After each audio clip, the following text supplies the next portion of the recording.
Hey everyone. Ayato's first rerun banner is coming up next. For those of you who are considering pulling for him, here is a tier list for his weapons, updated for 3.3. As always, weapon strength can vary based on what team you run him in and how you play him. For these weapons, I will assume he will be the main DPS. Let's get started. Starting off with the 3-star weapons. The only sword I would recommend using is Harbinger of Dawn because the sword's main stat is crit damage, and you can also get some additional crit rate if you can maintain the passive. As for the other 3-star weapons, I don't recommend using these because they're either not good on him or they get replaced later. On to the 4-star weapons. First we have Amenoma Kageuchi. While this weapon doesn't have amazing stats, the passive is a little bit useful on Ayato. It's also a good free-to-play option if you don't have any other swords to use. Next, Blackcliff Longsword. A star glitter exchange weapon that gives a high base attack, crit damage, and attack percentage buff from its passive. The passive is not useful against bosses, but it's still good when dealing with monsters. Next weapon, Cinnabar Spindle. So if you were to make a weapon that would synergize well with Ayato in every way, this sword is the complete opposite. His elemental skill damage is considered normal attack damage, so he can't take advantage of this passive. It gives defense, as well as a low base attack. This is probably the worst 4-star sword you can put on Ayato. Next, Favonius Sword. This weapon is only useful on him if you are using him as a sub DPS for his burst or as a battery. It is terrible for him as a main DPS because of the low base attack. Next, Festering Desire. So just like Cinnabar Spindle, he does not benefit from elemental skill damage. This sword does have a 510 base attack as well as some energy recharge, which makes it a little bit more useful, but there are better options. Next weapon, Iron Sting. So not too great of a weapon to use on him because he is an attack scaling character who wants to utilize crit stats. While decent in Bloom, his crit damage from Ascension is wasted when doing Dendro related reactions. Next, Kagotsurube Isshin. This is another good free-to-play option just like Amenoma. Although not many people have this sword upgraded, it gives a high amount of attack in total. This is a pretty decent weapon on him. Next, Lion's Roar. This is a good weapon to put on him if you are running him with Vaporize or Taser teams. He can take advantage of the passive damage bonus. Next, Prototype Rancour. Don't use this weapon on him because it provides physical damage bonus. Although it does have a pretty high base attack, there are other weapons to use. Next, Royal Longsword. This is a star glitter exchange weapon. It gives him ramping crit rate, which allows him to focus more on crit damage substats. This weapon is great on him. Next, Sacrificial Sword. So just like Favonius Sword, this thing is really not that helpful for him. It's only useful for him if you're running him as a sub DPS and you want his burst up. Otherwise, as a main DPS, it's really not a good weapon. Next weapon, Sapwood Blade. So this weapon is tailored towards Dendro reactions. Even if he uses this sword, it's not that impressive. The energy recharge it provides can be helpful, but not really for a main DPS.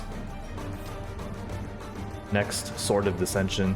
This is an exclusive weapon, so not everyone has it. But basically, this is Fillet Blade, but better.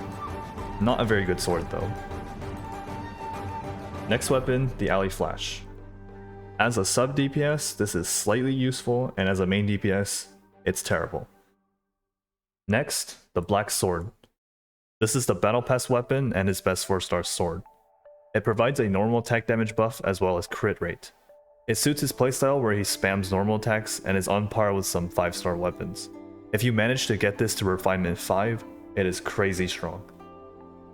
Next, the Flute. This is a generally good sword with a decent base attack and providing additional attack percentage. Not crazy good, but not bad either. This is a good sword to use before trying to get a better one. Next, Toukabou Shigure, the new event weapon. So this is very similar to Iron Sting. They both give the same stats. If you use this with Dendro, it's fine, but you'd prefer an attack or crit weapon instead. And now the last 4-star weapon, Xiphos Moonlight.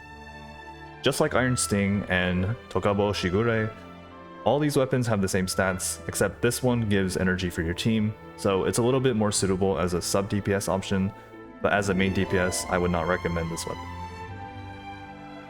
Now on to the 5-star weapons. The first one, Aquila Favonia. While it has a very high base attack, the other stat is physical damage. It is definitely better than the Flute, but I would not recommend upgrading this weapon for him. Next, Freedom Sword. This is a more suitable weapon for him as a sub DPS or a support role. If you use this weapon as a main DPS, it's not bad, but there are better options. Next, Haran Geppaku Futsu.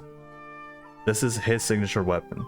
He can easily utilize the passive because it's suited to his playstyle, one of his best weapons to use. Next, Key of Khaj-Nisut. Probably pronouncing that wrong. Anyway, this sword's passive is really hard to activate with him, as only his watery illusion counts as elemental skill damage. It has a low base attack as well.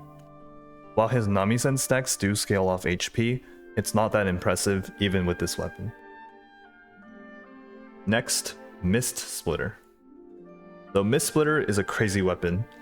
Just like Haran, it suits his playstyle, and he can easily gain all 3 elemental damage stacks. This leads to crazy amounts of damage. It's also funny to see him stealing Ayaka's sword. Next, Primordial Jade Cutter. So this weapon allows him to have a really high crit ratio easily, such as 70/200. The HP it provides also helps a little bit with his Namisen stacks. HP substats on artifacts also become more valuable. Jade Cutter is very strong. Next, Skyward Blade. So this weapon increases his attack speed and gives him a small amount of crit rate.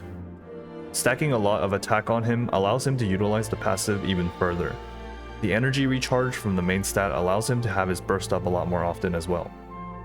This is a good sword that provides a little bit of everything. And finally, Summit Shaper. So the shielding mechanic isn't the greatest, but taking full advantage of the passive allows him to hit decently high numbers.